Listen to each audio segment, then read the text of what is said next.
Hello, my name is Steve Lerman, and I'll be giving a 15-minute lecture. And then what I'll try to do during this lecture is give you a broad overview about some of the innovations in the educational uses of technology. Let me first introduce myself a little. I am a professor at MIT. I've been here about 26 years. And I currently direct an interdisciplinary research center called the Center for Educational Computing Initiatives. This is a center that cuts across all of MIT's schools and departments and tries to undertake innovative research in how different technologies, computer technologies and communications technologies, can be used in educational settings. Most of our work is in higher education, but occasionally we do projects that go beyond that scope. What I thought I would do is first give you a little bit of a sense of some of the opportunities that we as a group have been exploring. And they really have to do about changing how we think about teaching and learning. And so I've shown a slide up here which contrasts two different ways of thinking. On the left side, as you look at it, are what we might think of as more traditional ways of thinking about educational processes. And on the right side are some of the ways in which we want to transform that thinking. So for example, we often talk about teaching, and I'd rather focus more on learning, what the student learns rather than what the teacher teaches. Rather than thinking of a teacher necessarily, one could think of an individual who acts more like a mentor or coach in certain settings. Students are really learners. They may not be students in the formal sense. They can be people in industry trying to acquire new skills. They can be individuals at home. We normally think of teaching as a synchronous process. You and I are in the same place at the same time while we're learning. When in fact, at least right now, we're not. I'm teaching this lecture or this piece in a studio here at MIT, and you're watching it somewhere else at a totally different time. So a lot of teaching and learning can be thought of as less as a synchronous activity and more of an asynchronous one. Too much of education, at least in my view, is passive. We put students in classrooms or in lecture halls in higher education, and we talk to them.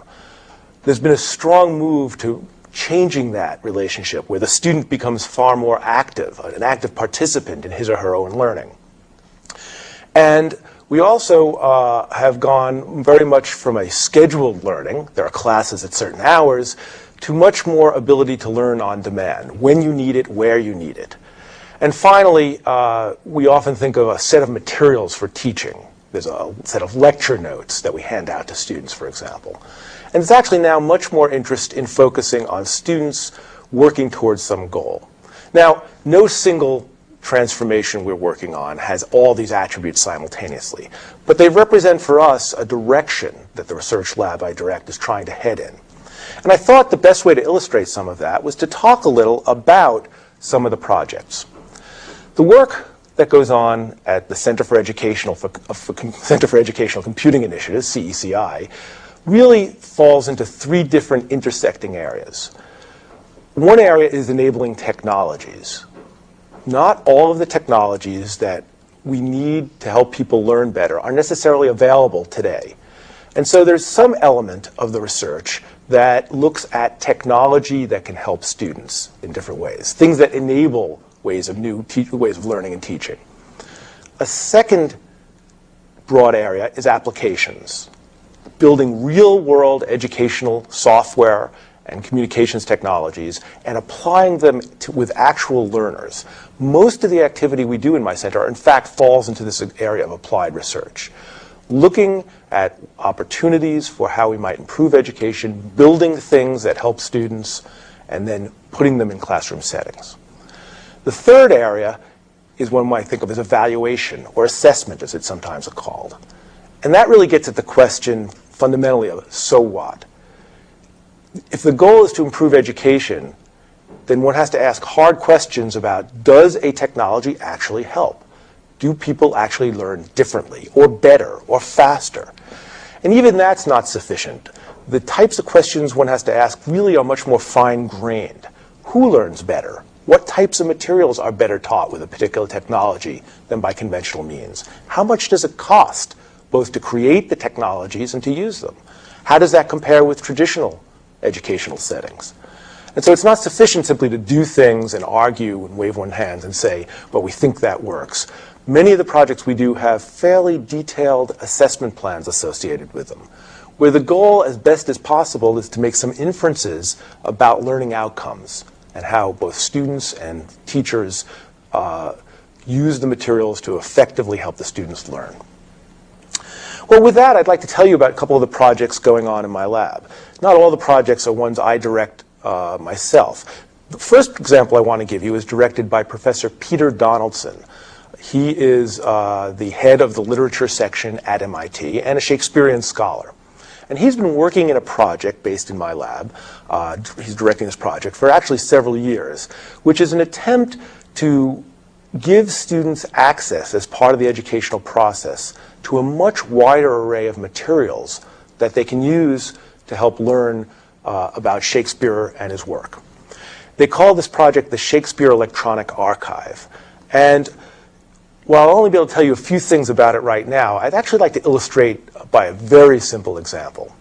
One of the things that Professor Donaldson wants to do is to give students exposure to the fact that the body of Shakespearean literature, the plays in this case, which he focuses on primarily, is not really a fixed body.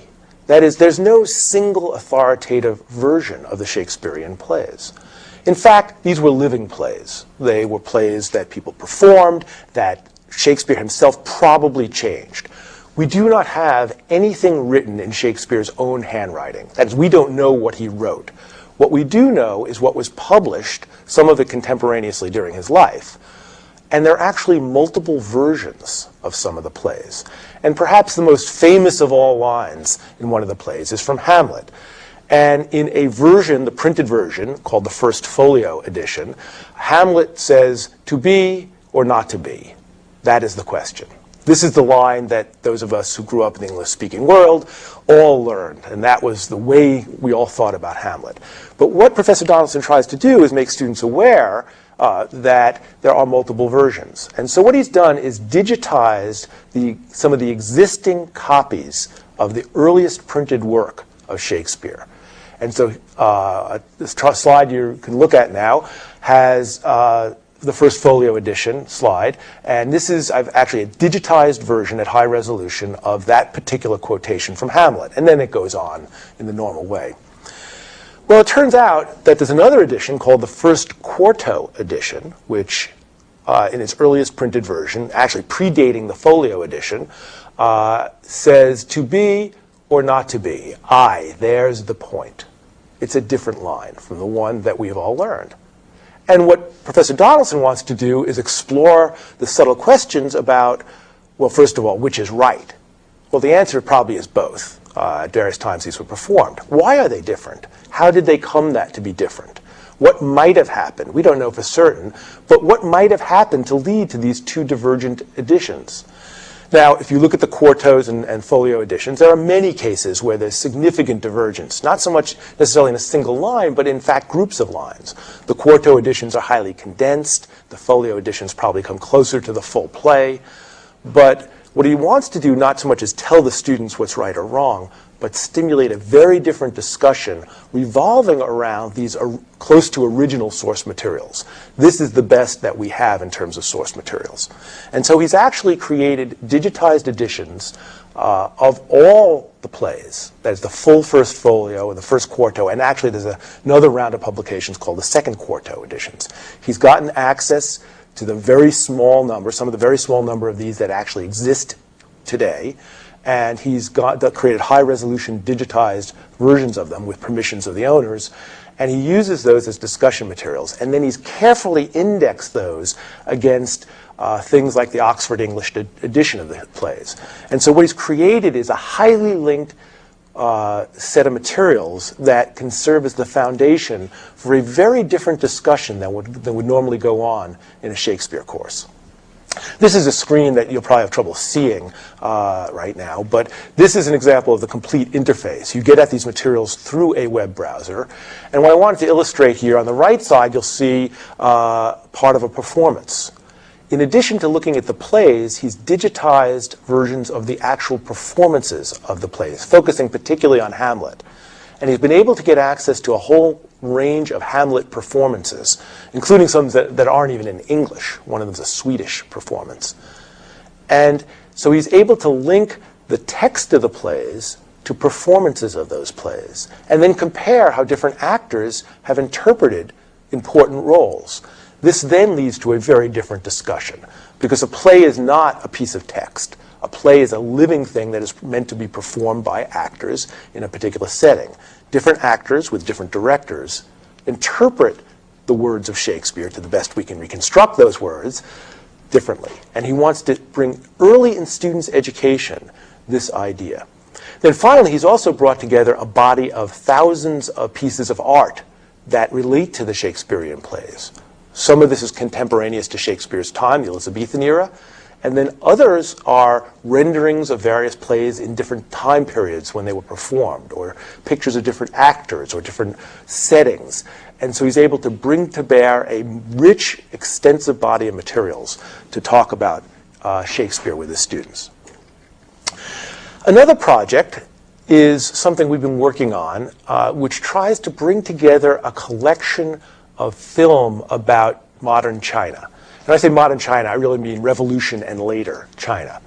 We've been working with a film company called Longbow Productions. Longbow is an independent documentary film production company that does perhaps the best independent documentaries about China. They've won many awards in their work, and they have graciously made available their complete film library. Not just the documentaries that they produced themselves, but the films that they used before they cut together the documentary. For every hour of documentary, there might be 100 or more hours of source video and film. And they've agreed to allow us to work with them. They, of course, still own the film, but to digitize portions of it and to then create on the internet various representations of that so people can search this archive. And we've been working with them. We've developed what I would call a prototype. We have not yet done a complete project. But I wanted to show you some pieces of this on slides. So one of the things we've done is created a searchable archive. And what we've done with them, and actually they did most of the work on creating these indexes, is created a two-tiered indexing hierarchy. There's a set of topic areas, things like actions, places, people, education, history, festivals. And for each of those categories, we've created a set of keywords. And we've indexed portions of their film collection against those keywords, down to small segments. So a single documentary might have as many as 20 to 50 to 100 segments, each of which was indexed separately. So this is the search screen. And so a user can put together a search across various topics. For example, one of the documentaries they did had a segment that went into a village, a rural village, and interviewed many of the older women who had, of course, grown up as young girls before the revolution. And these were women who had gone through the traditional foot binding that was not uncommon in pre-Mao China. And they talk about both the ceremony and the effects on them and how it was perceived and why they did it and what their parents thought. And these interviews are also translated. And so one might be very interested in studying that to understand pre-Mao, pre-revolution rural China. And these materials allow students to go in and look at those sorts of questions. Here is a result from that search, what we call a sample of the media. Every piece of media, every small video clip, and eventually every picture or image has a set of records associated with it. And this is a summary of the set of records. So the student gets a summary about the record, where it came from, that's what documentary or what part of a larger piece of film or video it came from. And then, and most importantly, they can watch that sample of media. There's a little video player on the right side of this screen that allows the student or the professor teaching from these materials to bring up those materials and show the students. So this allows the students to explore these materials on their own, asynchronously, to do research basically into these materials. Another thing they have done is created what they call tours. And Professor Peter Perdue has been working on this. He's in the history section of the MIT Humanities Department. And Professor Perdue has created from these materials what we're calling tours. A tour is an organized walk, basically, not a physical walk, but a virtual walk through a collection of materials. And so what he's done is organized subsets of the Longbow collection into meaningful multimedia essays. And so here is a tour, a screen from a tour we put together about Tiananmen Square. Tiananmen Square has enormous historical significance in China. It's, of course, the place the revolution was declared by Mao. It was the place for the pro-democracy uprising that most of us are familiar with. And it has a central place in the political and economic history of China. And so what he's done is organized basically an essay around the geography of Tiananmen Square. This is a highly stylized, on the left side of the screen, a highly stylized view of the square. And then students can move around through that, and as they do, they get segments of a longer essay that has text and video and still images. And so here, once they're in the tour and they're in the square, they can read this hyperlinked essay, which has text, and each part of the essay has links to various media that are also in the archive. In this mode, either the student can self-study, work on their own, his or her own, or often Professor Perdue will use these materials in the classroom and use them to launch a larger discussion about what the students understand from these materials. A third project I'd like to tell you about is in physics. For those of you who are not from MIT, all MIT students have to take 2 semesters of physics, all undergraduate students. And for many students, this is the most rigorous exposure to physics they have ever had. In the first semester of physics, they study what basically you might think of as Newtonian mechanics. This turns out, at the pace we teach it, to be a difficult subject for some group of students. And Professor Richard Larson, working with Professor Walter Lewin, who actually teaches this course many times, has taught in the past, have been developing something called Pivot, which is the Physics Interactive Video Tutor. The Pivot project is an attempt to bring together a very large, highly interlinked set of materials to help students who are trying to learn Newtonian mechanics. And what they've done is they've assembled a very extensive collection of video and text and graphics and other materials, index them against the flow of the actual course itself. So as the course moves from lecture to lecture, each lecture corresponds to a set of keywords. In addition, they've done things like videotaped help sessions. Professor Lewin gives basically hour-long help sessions during most weeks. In a help session, what he might do typically is solve between 4 and 8 different problems that illustrate the key principles being taught that week. These are problems that look a lot like what you might have to do during your weekly assignment if you were a student in this course.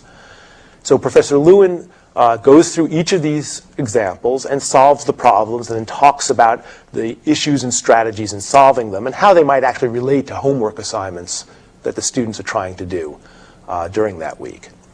The video tutor also has a couple of elements. But before telling you about those, let me sort of go through some of the hypotheses that we have and that we're now testing about why this subject is difficult and why these materials assembled as we have assembled them might be useful. The first is physics is difficult for many students. And so they need to have much more ability to go over certain subjects again and again. Ideally, they each would have their own personal tutor. And that, of course, is not possible with hundreds of students taking this each semester. Students who even don't have any difficulty, we believe, could learn in much deeper ways if they had access to a tutor who could present things in different ways to them. The traditional mode of teaching these materials, the lecture hall, we believe has very low what you might think of as bandwidth. That is, it tends to be a one-way flow of communication from the faculty to the student. It's highly confined.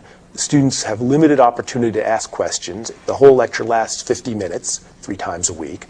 And so the lecturer is generally forced to move at a pace that works for the typical student, which tends to be a little slow for the very talented student and too fast for the less talented or student who's less familiar with the materials. Ideally, students ought to be able to navigate through this material in ways that best suit their own pace. And also, the reality is that in large classes, students have limited face-to-face contact with the teacher. They can go to office hours, there are recitation sections in smaller groups, but the truth is that for the most part, most students learn in a relatively passive way. Well, what Pivot tries to do is change that by providing an efficient, economical collection of very rich media.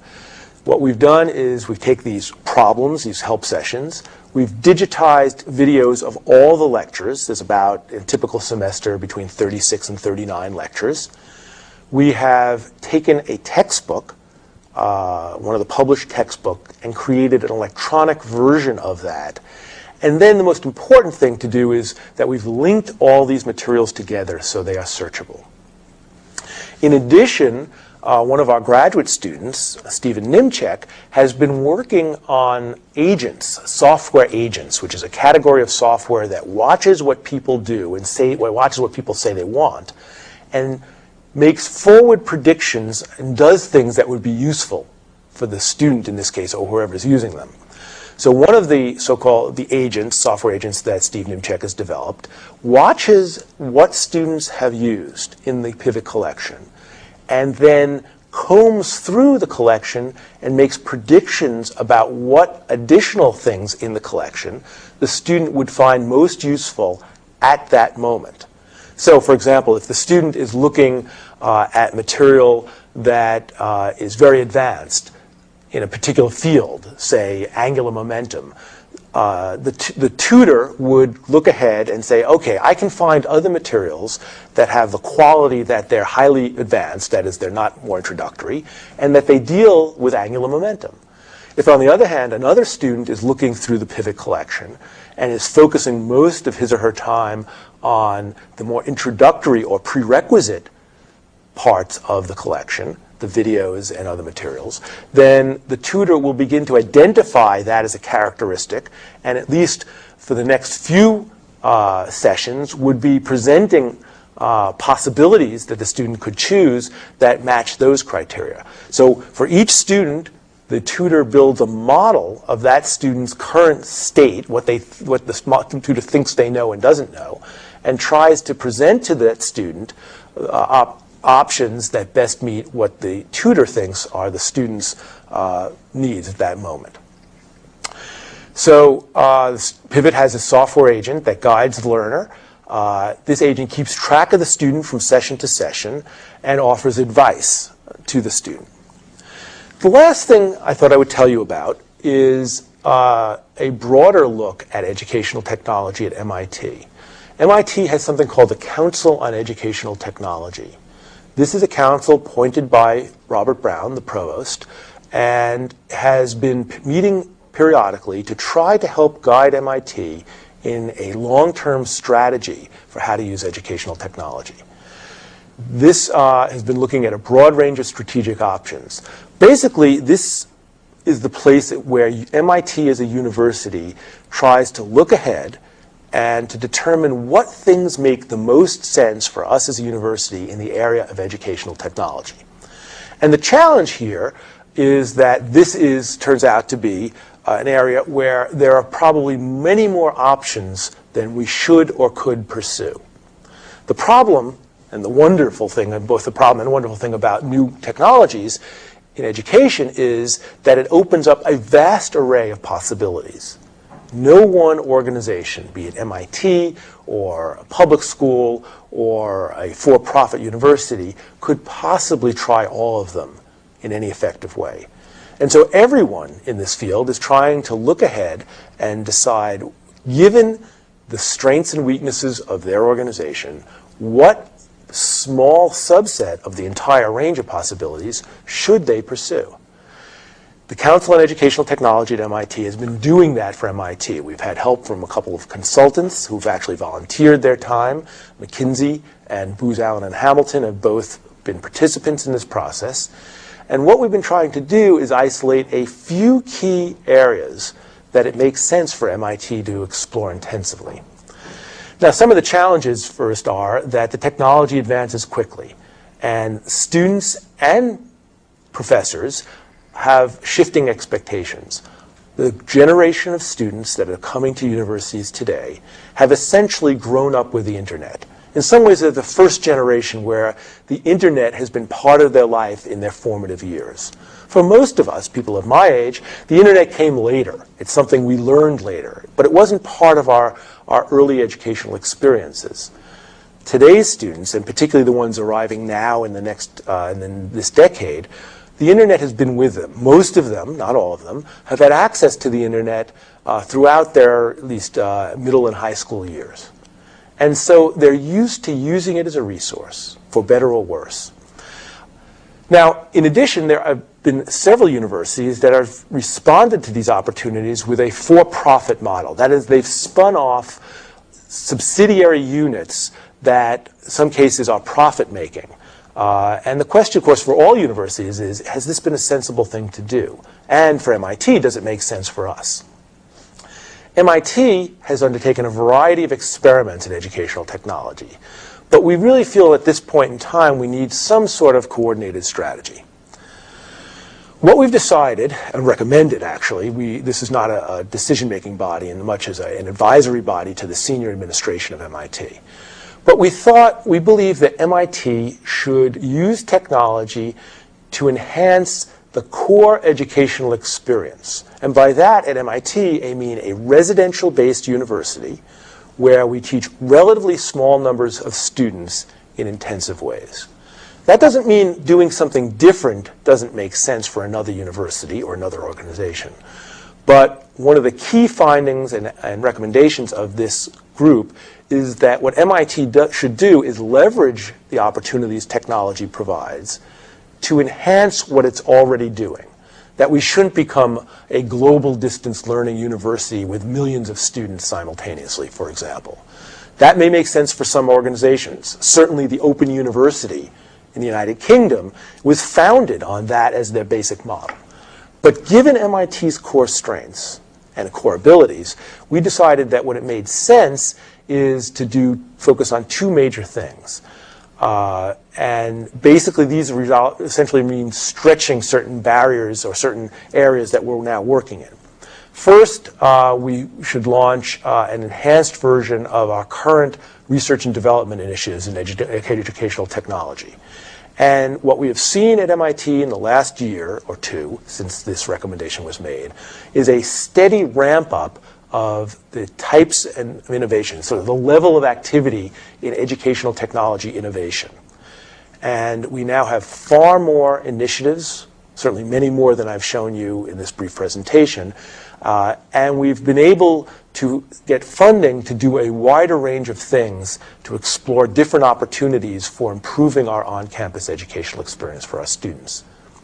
The second is something that's a little more subtle, and that is to find different ways to use technologies to basically stretch the boundaries of what it means to learn at MIT.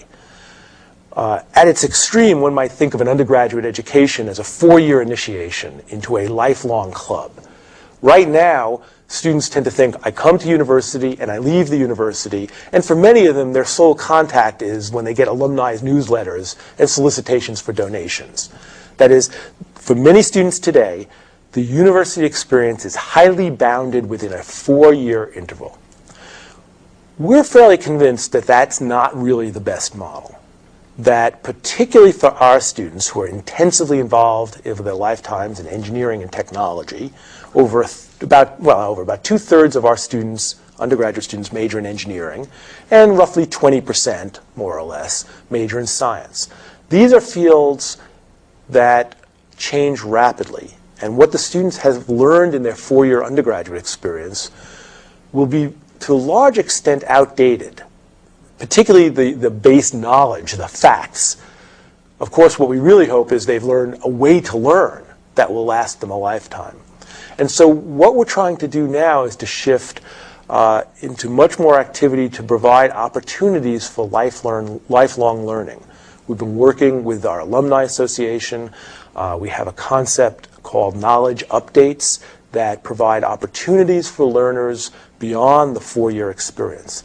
We also have been trying to find ways to use technology to make it easier for students to be off the campus at various times.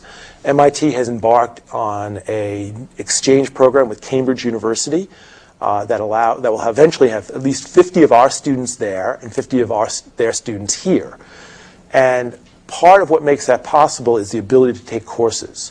MIT also has a large program with the National University of Singapore and Nanyang Technological University, something called the Singapore-MIT Alliance, that's using technologies.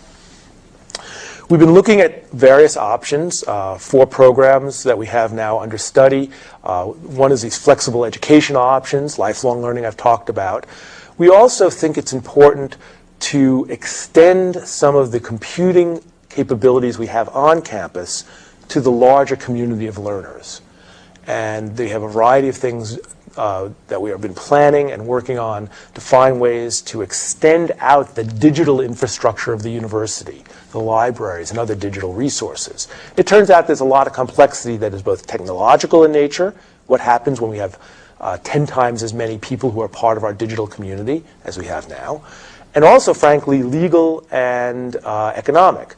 The libraries, for example, have licenses for a variety of digital materials, not all of which can be provided outside the campus because of the licensing agreements we have with various providers of those resources.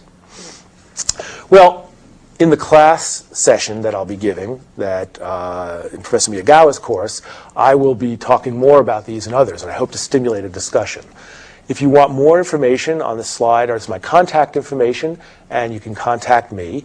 And when we do have the class, I hope to have an active and interesting and lively discussion about some of these issues. Look forward to talking to you.